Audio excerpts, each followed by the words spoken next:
मशरिक़ वस्ता इस वक्त अपनी जदीद तारीख के एक निहायत हसास दौर से गुजर रहा है। एक तरफ अमरीका खित्ते में अपने फौजी अड्डों और इत्तेहादियों के जरिए असर व रसूख बरकरार रखने की कोशिश कर रहा है, जबकि दूसरी जानिब ईरान अपने इलाकाई असर को बढ़ाने और अमरीकी मौजूदगी को चैलेंज करने की हिकमत अमली पर अमल पैरा है।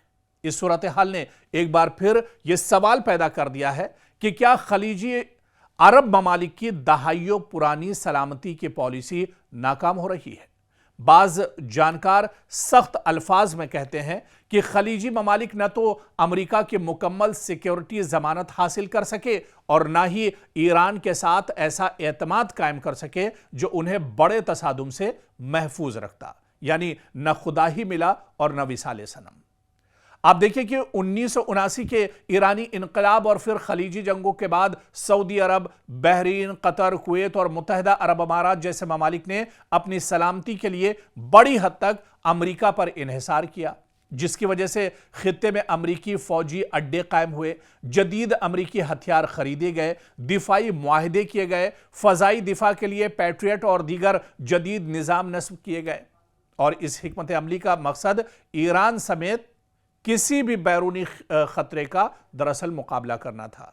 अरब ममालिक को ईरान से बहुत बड़ा खतरा था, लेकिन इस बीच आप देखिए कि गुज़िश्ता चंद बरसों में ईरान के मिसाइल और ड्रोन प्रोग्राम में नुमाया पेशरफ्त भी देखने को मिली। अगर अमरीकी फौजी अड्डों या इत्तेहादी ममालिक पर मिसाइल और ड्रोन हमले होते हैं तो इससे यह सवाल जरूर उठता है कि क्या सिर्फ महंगे दिफाई निज़ाम मुकम्मल तहफ़्फ़ुज़ फराहम कर सकते हैं, या नई जंगी हिकमत अमलियों ने रिवायती दिफाई तसव्वुरात को चैलेंज किया है।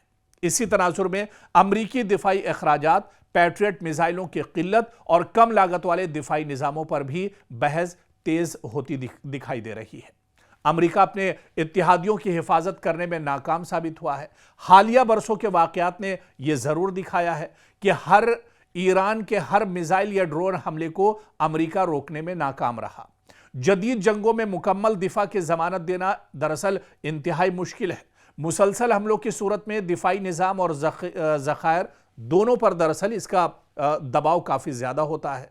और फिर आप देखिए कि दिलचस्प बात यह है कि हालिया बरसों में कई खलीजी ममालिक ने ईरान के साथ ताल्लुकात बेहतर बनाने की कोशिश भी की है। मिसाल के तौर पर सऊदी अरब और ईरान ने सिफारती ताल्लुकात बहाल किए, मुत्तहिदा अरब अमारात ने भी सिफारती रवाबित में बेहतरी लाई, खलीजी ममालिक ने कई मौके पर बराह रास्त तसादुम से गुरेज की पॉलिसी भी अपनाई। और इससे जाहिर होता है कि अरब ममालिक सिर्फ अमरीका पर इन्हिसार नहीं कर रहे हैं, बल्कि सिफारतकारी के जरिए भी खतरात को कम करने की कोशिश कर रहे हैं।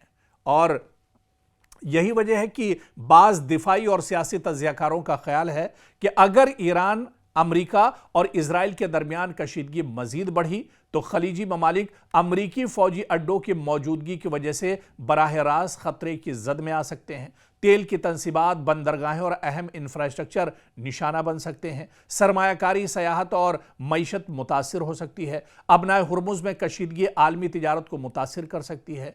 और यही तमाम जो सूरत हाल है उसकी शुरुआत अब एक तरह से मशरिक़ वस्ता में हो चुकी है। सिर्फ अमरीका की मौजूदगी की वजह से अरब ममालिक जिस तरह से अमरीका के पिट्ठू बने हुए हैं, अमरीका की चौधराहट कबूल किए हुए हैं, अमरीका उनकी हिफाजत करता है, उसके बदले में अरब ममालिक लाखों और करोड़ों रियाल जो हैं, डॉलर्स जो हैं, वो अमरीका को देते हैं एक तरह से। और आज आप देखिए कि उसी अमरीका की मौजूदगी की वजह से पूरा मशरिक़ वस्ता एक तरह से आग के ढेर पर बैठा हुआ है। पूरा मशरिक़ वस्ता अब एक तरह से खतरनाक सूरत हाल पूरे मशरिक़ वस्ता में अब एक तरह से बन चुकी है। और यही सूरत हाल अगर बनी रही तो आने वाले दिनों में पूरे मशरिक़ वस्ता में हालात और ज़्यादा ख़राब होंगे। अभी तो अमरीकी मफादात को सिर्फ ईरान निशाना बना रहा है। हालात अगर और बिगड़ते हैं या सूरत हाल और ख़राब होती है तो फिर मशरिक़ वस्ता के जो अरब ममालिक हैं उन्हें अपनी सिक्योरिटी के लिए अज़ खुद एक तरह से सोचना पड़ेगा और मजबूर होना इसके लिए पड़ सकता है।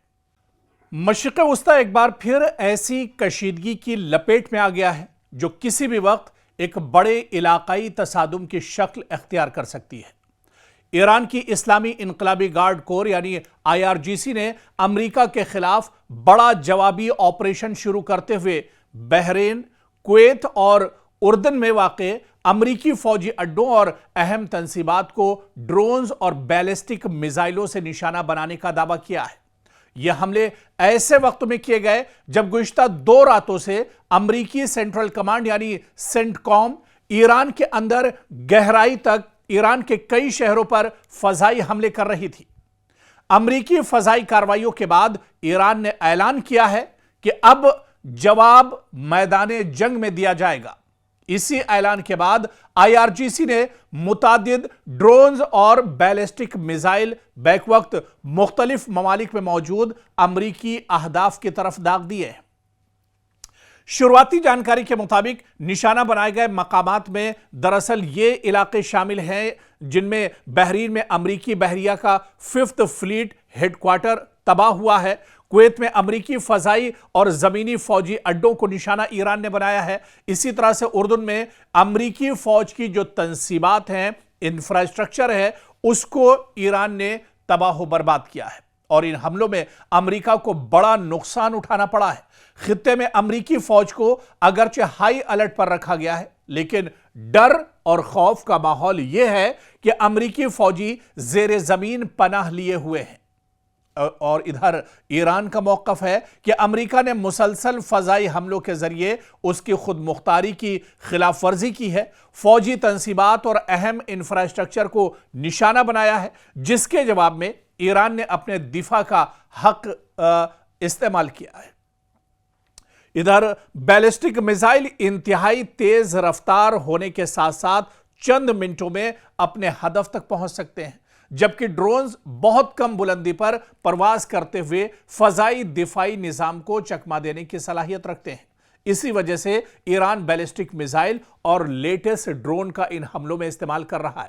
آپ دیکھیں کہ دونوں کا بیک وقت استعمال کسی بھی دفاعی نظام کے لیے بہت بڑا چیلنج بن جاتا ہے، اور اس کشیدگی سے صرف ایران اور امریکہ ہی نہیں بلکہ یہ پورا خطہ، اس سے پہلے کی بھی رپورٹ میں جس طرح سے ہم نے آپ کو بتایا ڈیٹیل میں کہ یہ پورا خطہ، پورا ریجن جو خلیج عرب ممالک ہیں یا پورا جو خلیج ہے، یہ دراصل پورا خطہ متاثر ہو سکتا ہے، یا یوں کہا جائے کہ یہ پورا خطہ بری طرح سے متاثر ہے۔ اور اس خطے کی اگر بات کریں تو ان میں چاہے بحرین کی بات کریں، کویت کی بات کریں، اردن، عراق، قطر، سعودی عرب، متحدہ عرب امارات، دراصل ان ممالک میں امریکی فوجی اڈے موجود ہیں، امریکہ کے کئی ایئر بیس یہاں پر موجود ہیں، بڑی تعداد میں امریکی فوجی یہاں پر ہیں، اس لیے کسی بھی نئی کارروائی کے اثرات پورے خلیجی خطے تک دراصل پھیل سکتے ہیں۔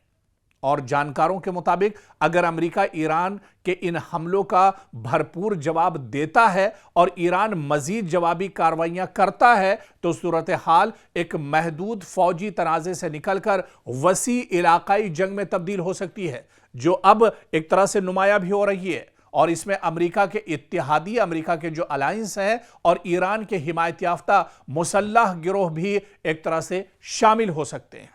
آپ دیکھیے کہ اس کے اثرات کیونکہ صرف اسی خطے پر نہیں بلکہ پوری دنیا پر اب پڑتے ایک طرح سے نظر آ رہے ہیں، یعنی جنگ کا دائرہ اب بڑھ رہا ہے، جنگ کا دائرہ وسیع ہو رہا ہے، اور یہی وجہ ہے کہ جنگ اب اس خطے میں پورے مشرق وسطیٰ تک پھیل رہی ہے، اور پورے مشرق وسطیٰ میں جہاں جہاں امریکی مفادات ہیں انہیں ایران لگاتار ٹارگٹ کر رہا ہے۔